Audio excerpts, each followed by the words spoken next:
Country Life on Midlands 103. Brought to you by W. Shaw Burlington Business Park Tullamore. Supplier of New Holland tractors in the Midlands. WRShaw.ie. Now, good evening and welcome to Country Life here in Midlands 103. It's MJ Clery with you until 8 p.m. this evening, bringing you the latest from the Midlands and further afield from the worlds of food, farming and agri-business. Thank you all for joining me this evening on what is another very warm Wednesday evening here, with no sign of reprieve in the coming days at least. On the weather, one cohort of farmers who are happy is that of tillage farmers, and in a moment Siobhan Walsh from the Irish Farmers Journal will chat to us about all things tillage, including the straw incorporation measure, where farmers are wondering where they stand.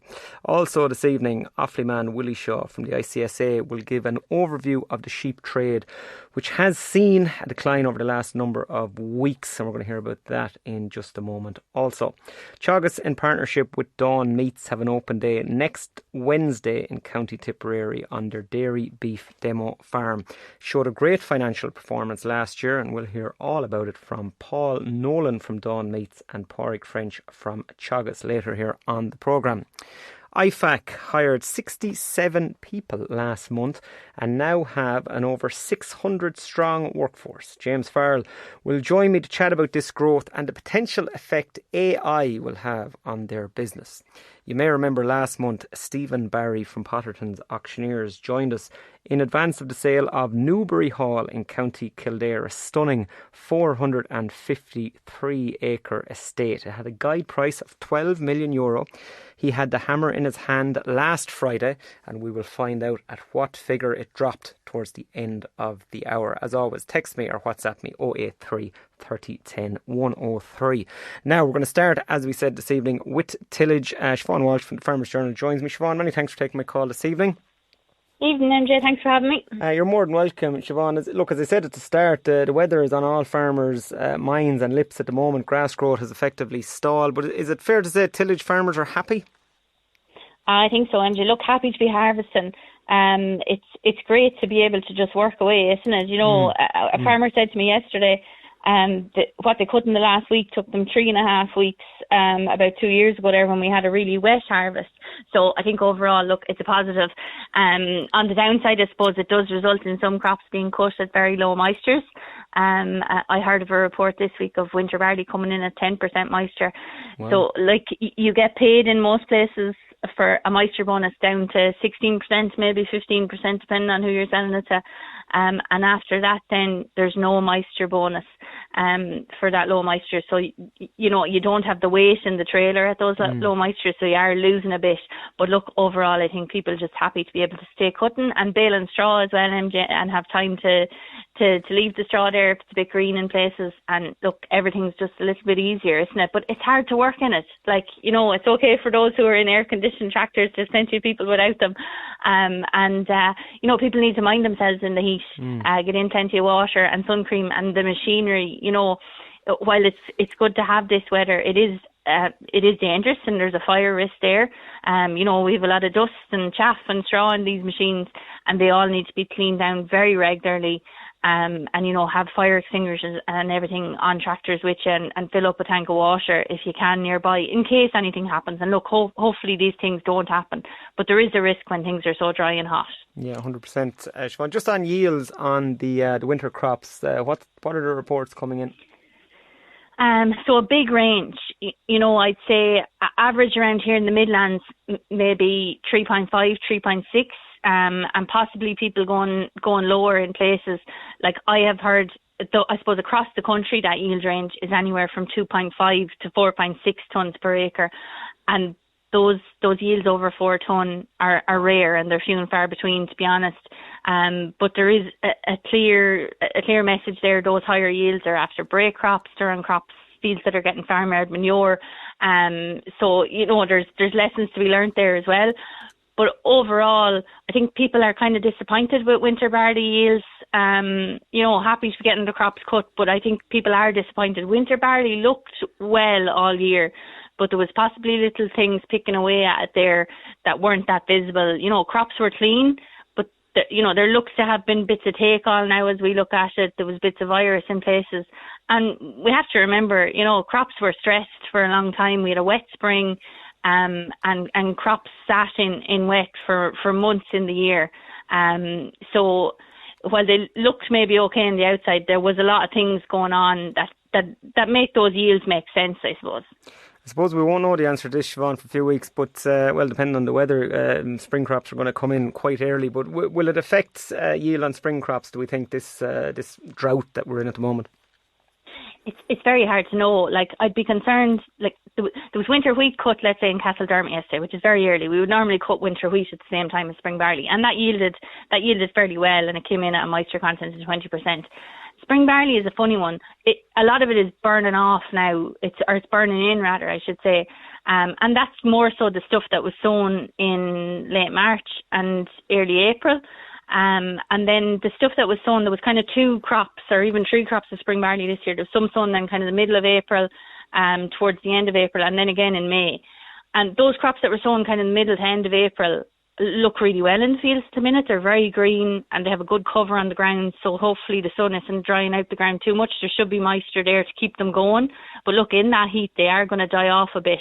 But we need sunshine for grain fill, MJ, so like that sunshine should be doing some good. And we have seen years where we've had this kind of weather and spring barley has surprised us and yielded fairly well, but overall the harvest is just coming in rapidly. We've most winter oats are cut now, and oilseed rape is being cut, and as I said, we had a bit of winter wheat, so those winter crops, I'd say some of them are suffering. That I would be concerned about winter wheat. I wouldn't be as concerned about spring barley, but only the combine will tell in a few weeks. Yeah, as you say, we won't know for a few weeks. Just on the topic of straw, then, Siobhan, this is a bizarre one. When I saw it, you had written about it earlier in the week, and indeed it's been written about for a period of time now. The straw incorporation measure. Can you tell us, I suppose, what's happening with it at the moment? Yeah, I wish I could. That's the thing, we don't know. So, people put in their BIS applications in May, and the department had the figures on straw incorporation applications from that time, and farmers still haven't been told whether they were accepted into the scheme or not. So you're really meant to be told. I think they've said you're meant to be told in the month of June whether you're in or not. So farmers are now cutting crops, and they don't know whether they've been accepted in the scheme. So, imagine sitting on a combine, MJ, and you're saying, will I chop this or not? And what if I don't get paid? And if I don't get paid, and then let's say the farmer decides not to chop it, and he or she then bales it and has no sale for the straw. And they're not going to get their payment either, or else they chop it and they don't get the payment. It's actually mad that we're in this situation, that the minister doesn't seem to realise that people are literally sitting on the seat of the combine saying, will I turn this button on to chop the straw or not? Because so far, let's say winter barley basically now is finished. There was 5,200 hectares of winter barley entered into that scheme. There was 8,337 hectares of winter oats, and oilseed rape now, which we're starting to cut. That's the biggest crop in the scheme. 14,300 hectares entered into the scheme. So all of this straw is being chopped. We have farmers reporting in the paper now this week they chopped the straw. Those farmers surely have to be paid, MJ. Well, you would imagine so. Is there any word coming back from the department or from the minister as to why, or is it just radio silence? We had it on. Look, I'm asking questions there. I'm not getting good answers back. I'm just not really getting an answer back. Like what I received back from the minister this week was the minister realises how important the scheme is, and there'll be a decision shortly, and farmers will be told as soon as possible. Now that's not getting me any further when I'm deciding whether to chop straw or not. I don't know the answer whether I'm in the scheme or not. And look, there's been underspends in this scheme in the past. Do you remember the year the straw chopping scheme was actually cut and brought back in, and the minister did bring in money from the department to supply the overspend that year. So I work it out that there's an underspend in the scheme, and there's 50 million ring fenced for the 5 years of the cap. So if my calculations are right, there's more than €3 million there of an underspend. So add the 10 million for this year plus the 3 million of the underspend. At the minute, the applications account for about 16.8 million. People will pull out of the scheme. They'll pull certain areas out of the scheme. So the minister doesn't need that much money to make up the remainder of what's needed. Well, you would hope, Sean, a bit of common sense is used. The last thing before I let you go, I saw you wrote an article online this week. You referenced, it was the IFA's John Murphy, the Grain Committee Chair, where he had been stating native grain is perfect feed in warm weather. And obviously, look, farmers are going to be supplementing now with this continued spell of dry weather. And I suppose it's just one to say for all farmers out there, try and support our own and try and buy local native grain if possible. Oh, absolutely. And to be honest, MJ, there's about 50,000 tonne of oats. That's just by rough calculations, still in storage from last harvest. There's no demand for oats out there at the minute, and oats are an ideal buffer feeds at this time of year. And indeed, I followed up on that, and Chagas came out with advising people to use oats, and said oats are actually an ideal supplement in restricted grass growth. I have that in the paper and online this week as well for people to read. But it's terrible to say we're importing millions of tonnes of feed and we have oats sitting in sheds from last harvest. So yeah, if you are supplementing at grass now this weather, please do support Irish. Yeah, absolutely. Siobhan, many thanks. Great rundown there on all those different areas, and we'll speak to you again on the programme. Thanks, MJ. Siobhan Walsh there from the Farmers Journal, and isn't that a bizarre one on the straw incorporation measure? Like, still no word on that, and farmers having to make a decision, as Siobhan said, and literally as they cut their crops. So hopefully we'll get word on that sooner rather than later, and tillage farmers won't be left in the dark any longer. Now we're going to move across to the sheep trade, and we have Willie Shaw from the ICSA on the line. Willie, many thanks for taking my call this evening. Good evening, MJ. Good evening. Willie, I suppose as we looked at the sheep trade over the past period of time, there was a purple patch there for a period, and we were coming to that hallowed number of €10 a kilo, but it didn't last, and it certainly slipped over the course of a few weeks. Where are we at the moment, and how are sheep farmers? Happy, sad or indifferent?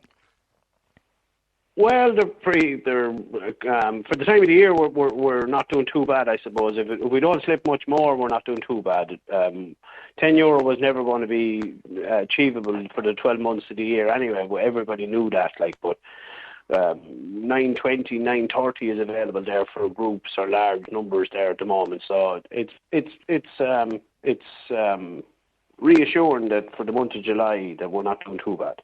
Yeah, so a little bit of positive movement, I suppose, in the last couple of weeks. What's this attributed to, Willie?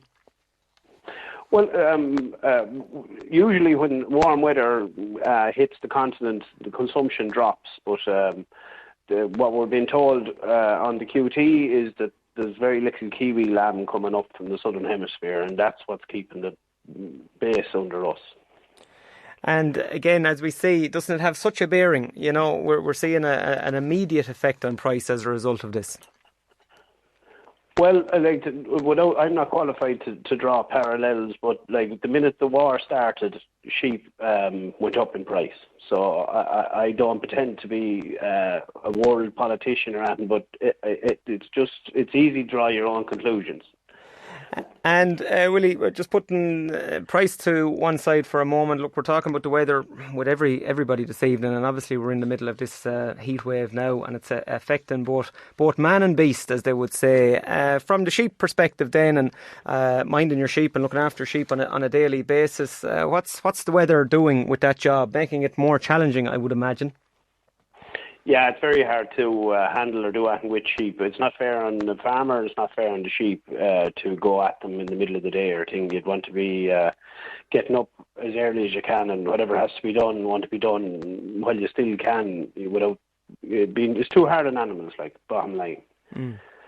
Yeah, and that's what we're seeing across the board. I think farmers as well needing to be cognizant of midday rests and staying out of the sun, and maybe taking something from our Spanish counterparts, a siesta, and staying out of the hot sun. It really is good advice at the moment. Oh yeah, it's common sense. The heat of the animals when you start grouping them together. If you do have to do something with them, and the heat of the sun, it's non-runner.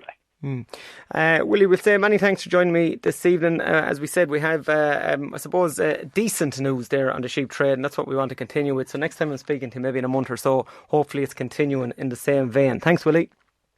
Thank you, MJ. Thank you. Willie Shaw there from the ICSA. So, Yeah, a little bit more positive there in the last couple of weeks, and we're seeing those quotes up forward to 9.20, 9.30, which is more positive than the last few weeks previous to that. Now, coming up after the break, we're moving across to beef. There is an open day taking place in County Tipperary. It's actually this day week, 22nd.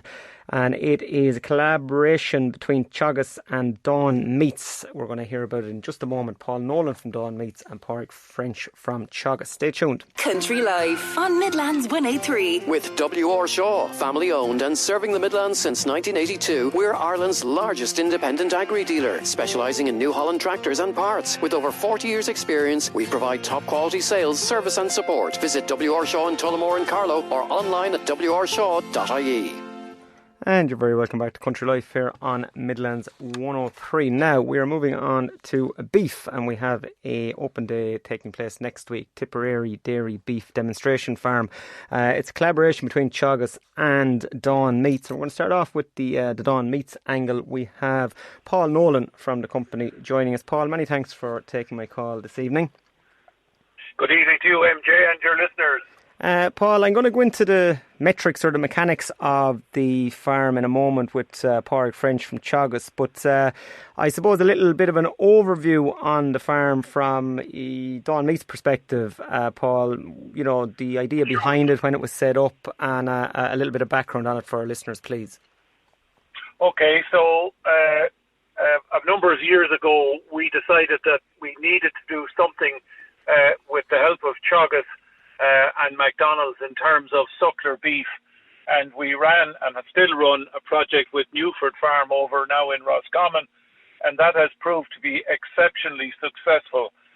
And based on the learnings of that, as we saw the growth in the dairy cow herd in Ireland, and the fact that some 60% of the beef in Ireland is now coming through that system, that there was a real need there, MJ, to encourage dairy farmers to breed male animals that the beef farmer finisher had some chance of getting somewhere with. So basically, we took on a new area of land in Tipperary, and Pádraig will tell you about the 134 hectares that are there, and we carry dairy calves that are produced to spec with, I think, something like 9 farmers at the moment, and we supply the straws. They produce the calves. We have an pre-agreed price arranging with them, whereby they can put them into us in the farm in Feathered, which is the subject of the open day, and we take those animals at about 3 weeks of age right through to beef at remarkably on average 20 months between the steers and heifers. And last year's crop came out at 270 kilos for the heifers and 315 for the bullocks, and they graded between O+ to as far as R+, and the typical fat score was 3. So we're very excited that it has delivered a super margin in 2025, but the margin is as a result of an exceptional year for sure. But the real story behind this, as I'm sure Pádraig can articulate better than me, is the fantastic detail that has gone into the management of this scheme in terms of the grass quality, the breeding, the genetics, and so on and so forth. And so, MJ, in a statement, or in a sentence, I'd say that this farm should be on every dairyman's agenda and every dairy beef finisher's agenda next week, just to see how a project can really go if you get the fundamentals right from the beginning. Yeah, absolutely. I suppose, as they say, Paul, an ounce of breeding is worth a ton of feeding, and when the breeding is right, as you say here, it's the marker, the cornerstone of it, and it will be a really interesting day for people. Before I let you go, Paul, I can't have you on without a word on beef prices, and you must have timed it, that you knew this was going to happen this evening. You texted me the other day about coming on. We've had an uplift in the last week, and it's making beef farmers happier than the last few months, I would say. So tell us a little bit about that. Okay, well, I suppose the facts of the matter are that this year has been remarkably tough in terms of sales. There's been a stagnation right across Europe and Britain in terms of consumer sentiment, and it's been pretty difficult. When you add to that now the growing competition from imports outside of the EU under various arrangements, that certainly hasn't helped the matter.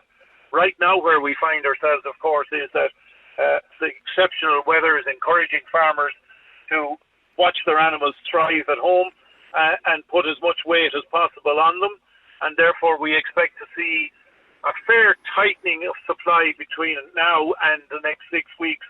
And I suppose the old adage of supply and demand is driving the price, MJ. I'd love to be able to say that it's thanks to strong market returns out there. That just isn't the case in 2026. And I suppose we're all scratching our heads a little bit at that. But look, the bottom line for now is due to scarcity, primarily, the prices are quite buoyant because the competition is strong, as you well know. Yeah, we often hear, Paul, and it's often alluded to on the programme by different individuals when they're speaking, that this time of the year, the UK barbecue market has a big effectiveness, and now England are in the semi-final of the World Cup this evening here in half an hour's time. Is that really accurate, Paul? If England win tonight, for example, is it going to help our case here with beef prices in Ireland? No, not directly. It certainly won't do any harm if they win, and the more celebrations, the better in terms of the barbecue. But we are coming from, as I say, in terms of consumption, a pretty low base this year to date. I think the influences of Iran rather than the World Cup and fuel prices and everything that goes with that have had a far bigger say and are still, as you know, still dominating the world headlines at the moment. So, no, it's to be welcome, but it's not a lifesaver in itself. Very good. We'll just keep you on the line, Paul, and I'm going to move across to Pádraig French from Teagasc. Pádraig, in relation to the mechanics of the farm, if you will, we'll just get into it for people who may not be familiar with how it operates or how it works. Tell us a little bit from the ground up. Calves, what breed are you purchasing, when are you purchasing them, and how the period of time at grass and then into feed goes on?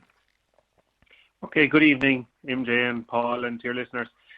So, I suppose the farm is set up as a standalone business, and the reason that is set up like that is so that we can display the economics and the profitability of the farm. The visitors that will come next week, they can see this is, it's a standalone company. You can see what it costs to set it up, what it costs to run it, full labour costs are included on it, full depreciation of all the capital. So all of that is why it is set up like it is.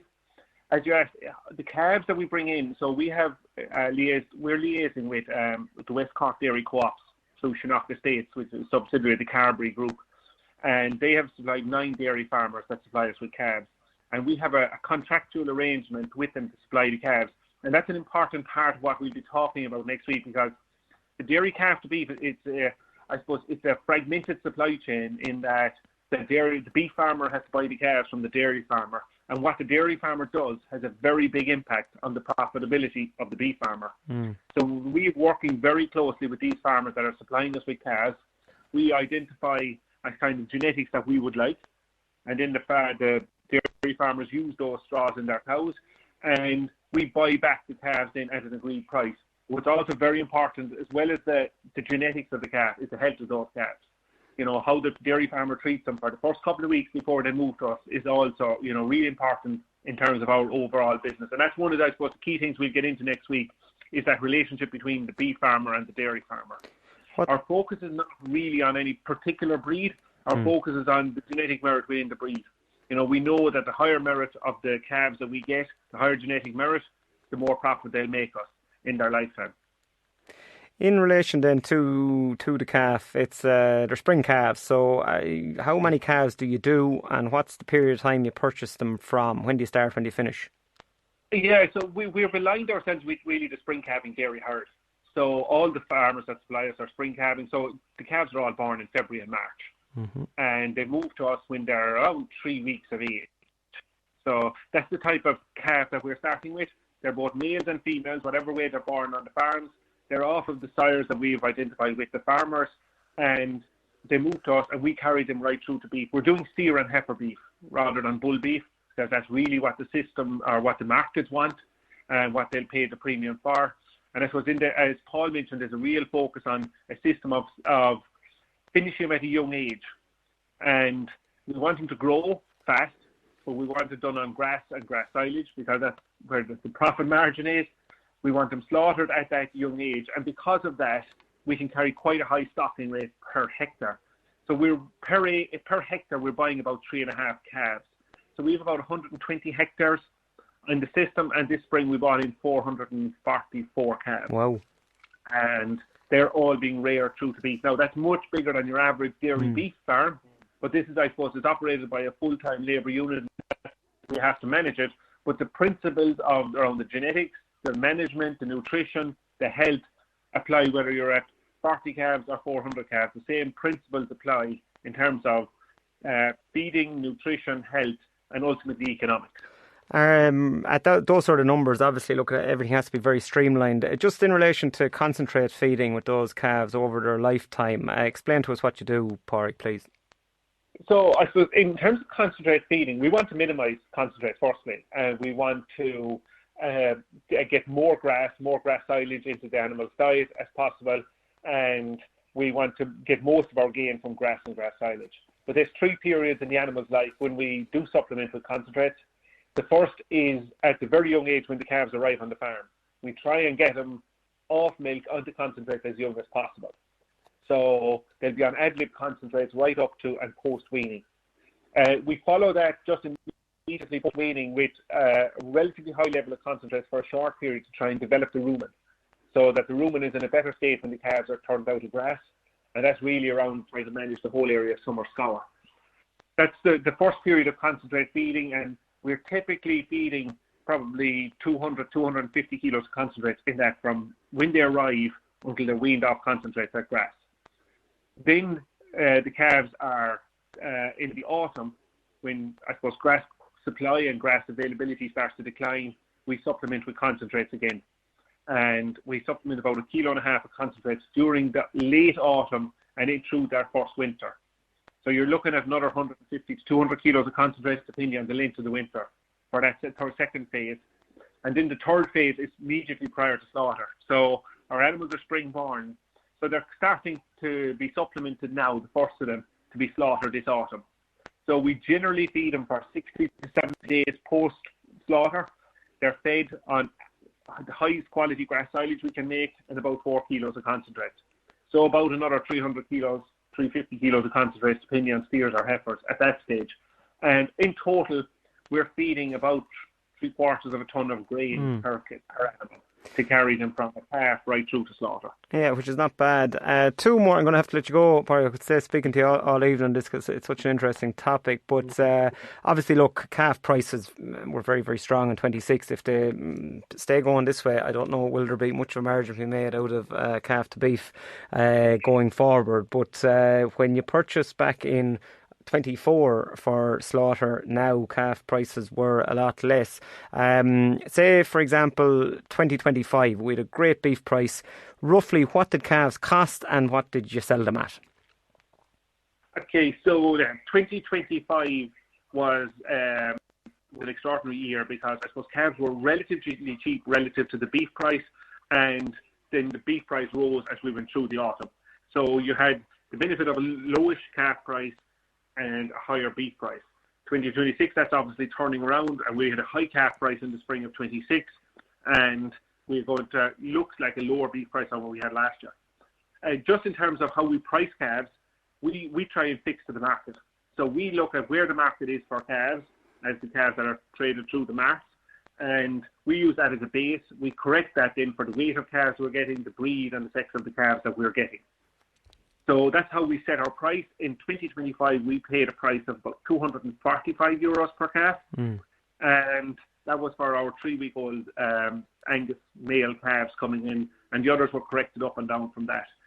In 2026, we had to follow the market, and the market rose significantly, and we paid approximately €422 per calf.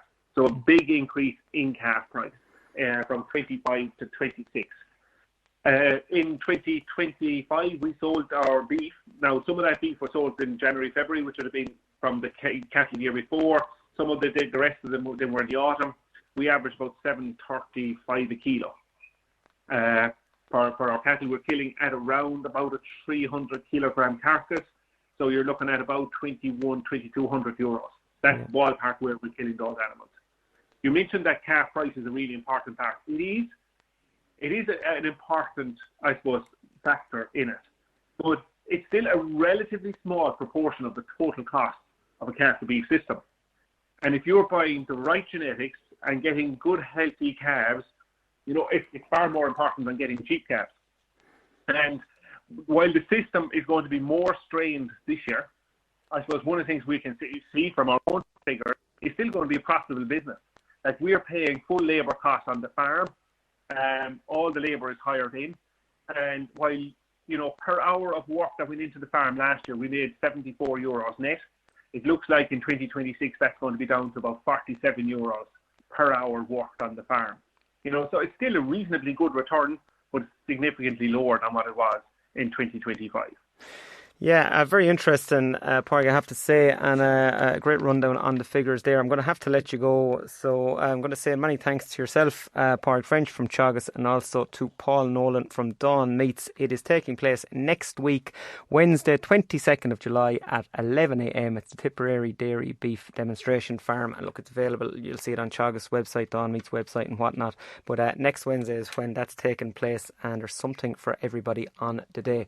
I'm going to shoot to a really quick break, and after the break I'm going to be talking to James Farrell from IFAC about how they have taken on 67 people in a single month as the business goes from strength to strength. Stay tuned. Country Life on Midlands 103. Brought to you by W.R. Shaw, where New Holland isn't just a brand, it's our passion. For over 40 years, we've been Ireland's trusted name for New Holland tractors, parts and farm machinery. Whether you need new, used or ex-hire tractors, we've got you covered. wrshaw.ie. And you're very welcome back to Country Life here on Midlands 103. MJ Clery with you until 8 p.m. this evening here, bringing you all of the farming news from around the Midlands. Now, I'd mentioned before the break we're going to be talking to James Farrell from IFAC. James is going to be with us in a few minutes' time. But I had said to you at the start of the programme that Stephen Barry from Potterton's Auctioneers was on with us last month, telling us about an upcoming sale. If you remember it, you will remember this fine estate in County Kildare. Stephen's with us now. He had the hammer in his hand last Friday, and he has all the news for us. Stephen, many thanks for taking my call this evening. Thanks for having me, MJ. How are you? We're good, Stephen. This was a really interesting one, and actually lots of texts in about it the last time round. It was Newbury Hall in Carbery, County Kildare. For people who may not have been listening a month or 6 weeks ago when we had you on, just tell us about this property for a moment, Stephen, then you can tell us what occurred. Yeah, look, very interesting property. It was 453 acres, I suppose, is probably the big headline. It had a Newbury Hall towards the centre of it was just nearly 17,000 square foot of a residence. 10,000 square foot of that had been restored to an extremely high standard, 6-bedroom house in the main, and then two wings, so a Palladian residence, perfect symmetry. Beautiful red brick house, and a lot of your listeners would have passed by it if you're travelling between Eden Derry and Enfield. It's the large estate, just at the Durham Turn roundabout. And I suppose it was an unspoiled estate as well. There was no sites taken off it. It wasn't split up. It was a regular shape. It had road frontage the whole way from that Enfield Road down to Durham Turn Village, 2 fields lying into the village as well, which probably offers a bit of hope. And yeah, other little features in it were it's the source of the River Boyne, which created a huge interest actually. And the other thing is Trinity Well, which would be a local landmark, and a religious well is located on the farm. And look, it was just a beautiful estate. It's a credit to the current owners. They've done a fantastic job on it. And 453 acres, there was a 100-acre tillage field in it as well. And it's just very, very high-quality farm. And a really, really high-quality property. And it's so rare to come across a place that either hasn't fallen into dereliction or been ruined or burnt down at some stage. And this place never fell into dereliction in its 250 years. And it only changed hands 4 times, I think, and I think we've been lucky enough to sell it twice in that. So, yeah, it's a beautiful place. Yeah, just looking at the picture here of it, Stephen, and it is it's an amazing property, huge old residence, and then 2 wings, which are 2 enormous houses in their own right. But as you say, and now looking from the picture, a kind of red brick. Am I right in saying red brick with an older style colour? But like the property itself alone would garner a huge amount of interest, let alone 450 odd acres. Yeah, and look, I suppose it's probably what you expect internally. There's absolutely some beautiful features inside. There's probably fireplaces finer than I've ever seen before, and the plasterwork, absolutely incredible cornicing and plasterwork, and very, very bright residents. A lot of the real feature rooms in the property were dual aspect and even triple aspect. And there's a semicircular bay, if you like, on the back of the property, which even brought further light in. So it was as period houses go, it was a really, really pleasant house that probably meets a lot of what modern aspirations are about bright, open plan accommodation. It's a very, very special house. Now, tell us, Friday then was the day of reckoning, and you were on with us, as I said, last month, and there was a guide on Newbury Hall of €12 million, so not for the faint-hearted. Tell us what occurred on Friday, please, Stephen.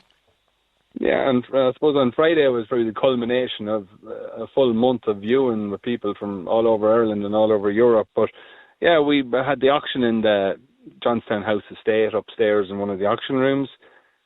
Full auction room as you'd expect, lots of local interest and lots of buyers in the room. And look, it was an auction. It took a while to get going. I think we had to go as far as 10 million before we got an opening bid. So we had an opening bid of 10 million, and then it moved along quite swiftly in bids of 100,000. I think we adjourned twice and eventually came back to room at, 11.9 million for the second time, and it moved on, in fairness, to 12.3 million. Again, I think every bid on the day was 100,000 bid. There was nothing less. And at 12.3 million, we put the property on the market, and it was sold to that bidder in room. So it was a hybrid auction. It was online and in room, and there was opportunities for everyone. But two bidders carried it nearly the whole way, and it ended at 12.3, and it was sold under the hammer to a solicitor for his client. I obviously, look, secrecy would be at the foremost of this auction, but any details? Can you give us anything? Did it go to somebody from Ireland or abroad? Are we allowed to know that? Look, I think it was an Irish solicitor, so it was an Irish client, but yeah, look, I think the estate is moving into safe hands. Very, very nice people have purchased it, and look, we'd like to wish them the very, very best of luck, and I think Newbury Hall Domain is in safe hands. We're delighted. The vendor is delighted it's gone to a good home, and the buyer is absolutely delighted as well. So an auction is a beautiful way to sell a property. It's done on the day. You're bidding against people who have the money. Everyone has done their due diligence on the contracts prior. You know, everyone walked out of that hotel on the day knowing if they had bought it or not. The vendor knew they were moving out in 2 months' time. The buyer knew they were moving in. It's a really, really good way to do business, and it is a way that agricultural property and farmers are very comfortable dealing by auction. So I think it's a great way to buy and a great way to sell.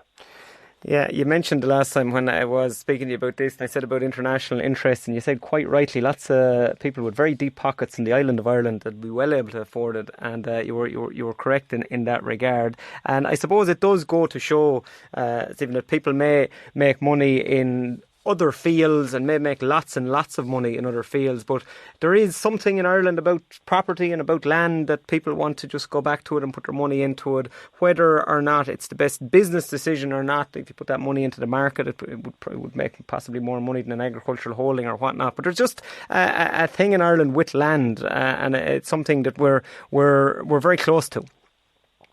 Yeah, well, I suppose in Raymond Potterton's we sell a lot of agricultural land, and the day before I would have sold 18 acres, so it's not all 453 acres. We had an auction the day before, 18 acres bought by a young female farmer, which I thought was newsworthy as well. It doesn't happen often. It was great. But look, a huge amount of my buyers may not be farmers anymore, and that is just the way of the world at the moment. But it's remarkable. They're all business. There's a huge amount of wealth creation in Ireland too, from selling businesses or selling ideas and innovations. And I think that's going to continue with energy, solar farms and everything that's going on in engineering and in science and in AI. So I don't expect it to change, but it's something Ireland has become very good at, is selling companies and selling ideas. And a lot of those people come from farming backgrounds, and whether they grew up on a farm and milked cows in the morning before they went to school, or they went to their grandparents for the summer down to the farm and the bog, they all have a connection, and they find it so easy to invest in agricultural land because they trust it and they know it. And you have to remember, we're at 5.25 million people in this country. We were at 3.5 for a long time. We're becoming urbanised, but we're really doing it very quickly. And they're only 1 or 2 generations from the land, or not at all. They're still on the land doing business. And that's where we would find a huge amount of our buyers. And I mean, probably 50% of our buyers are agri operating, and 50% have come from farms and are buying. There are very few people who would invest in land without having some connection to the land in their past. Stephen, I'm going to say many thanks for joining me here on the programme. Lovely rundown there on what occurred with that. A master property, and a really, really interesting for all our listeners here. We'll say many thanks for joining me, and we'll speak to you again on the programme. Thank you very much, MJ. Stephen Barry there from Potterton's Auctioneers. Stephen, with a rundown on what happened with Newbury Hall in County Kildare. I think it's about 26,000 per acre. I believe it's something like that. I did the figure on it earlier. I don't have it in front of me. But it just an incredible piece of land, incredible property. And Stephen said there was a huge amount of interest in it. So that was that. And that took place on Friday last. Now, I'm going to go to an ad break, and after the break we're going to be back, and we're going to be speaking about IFAC and how they have hired 67 people in a single month, so stay tuned. Country Life on Midlands 103 with W.R. Shaw. Looking for the best in farm machinery? We've been supplying top quality New Holland tractors and parts and providing service since 1982. Our expert team is here to keep your farm running smoothly, with branches in Tullamore and Carlow. Visit wrshaw.ie today. And you're very welcome back to Country Life here in Midlands 103. Now, for the last part of this evening's programme, we are talking to James Farrell from IFAC. James, many thanks for taking my call this evening. MJ, how are you? We're good, James. Not as good as IFAC, it seems, from this press release I have in front of me. IFAC grows workforce by 10% in a single month, 67 new hires. You're going from strength to strength, James. Yeah, going well. Hugely dynamic, exciting place to be right now. Loads of good work getting done, good results for the communities we're working in, and great people coming on board. So, yeah, all good.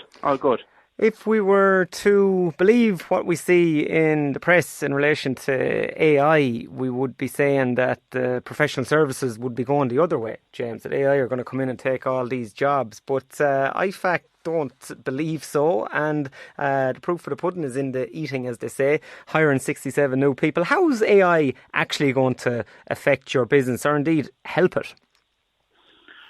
It's a massive accelerant, is what it is. Now, there's obviously huge concern and threats from one point of view, but it's allowing us to get work done more efficiently, more cost effective. It's driving greater efficiency, basically. But people will always want that human experience and that advice piece as well. So while it's given us more time on the high value end, good discussions with our clients, good conversations, making the work in the background a little more efficient. So that, from that point of view, it's very, very positive addition to the firm then as well. A genuine question, James. Are you a little bit worried about it in maybe 5 years' time, that it might become, so advanced that it could take over? I'm not just saying accountancy, but like if I look at it from across the board, sure, it could be in any walk of life if it comes the way it's meant to come. Or do you always think, I suppose, there'll be, as you say, that human element at the desk? Farmers will be in talk and want to chat to the individual, and that's just the way it'll be. Look, it's a huge disruptor, and you're right, not just in our game, but across the board. It's actually, we done a survey for the Family Business Report earlier in the year, and the lack of kind of acknowledging this as a threat within the family business sector is quite alarming. So there's a huge education piece that we can actually bring in terms of advising on AI, the impact it's likely to have in that business, within your own business, and trying to manage it and make good use of it. Yeah, and I suppose, look, we don't know is the honest answer as well in relation to it. Back to leaving AI to one side and back to reality as opposed to virtual reality. 2026, James, has started off as a tough year. We're seeing beef prices rally a little bit there now. Sheep prices were good, went down, back up a little bit. Milk prices not where dairy farmers would like them to be. Look, we've had a spell of grass growth which has helped us, but now we're into drought period. So, not the easiest year so far for farmers out there who might be struggling or might be a little bit restless now when it comes to money and having a few sleepless nights and wondering about next month and the following month. Any advice for them, James? Look, just to know their numbers, rather than, what causes that anxiety, those sleepless nights. It's probably the not knowing. So even the exercise of getting clarity as to where you are and where you're likely to be over the next few months, putting action points down in where there's going to be pinches on cash, going to be pinches on silage, actually having a plan would alleviate a lot of that anxiety.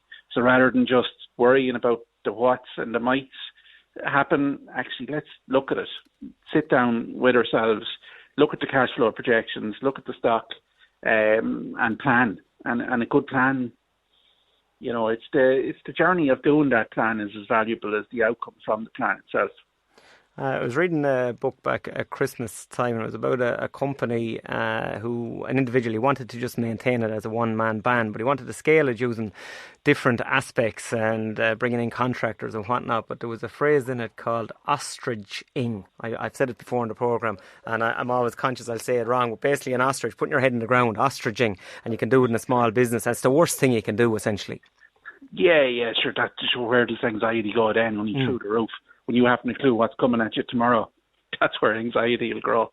Yeah, so being in contact with your professional advisors and taking action, as you say.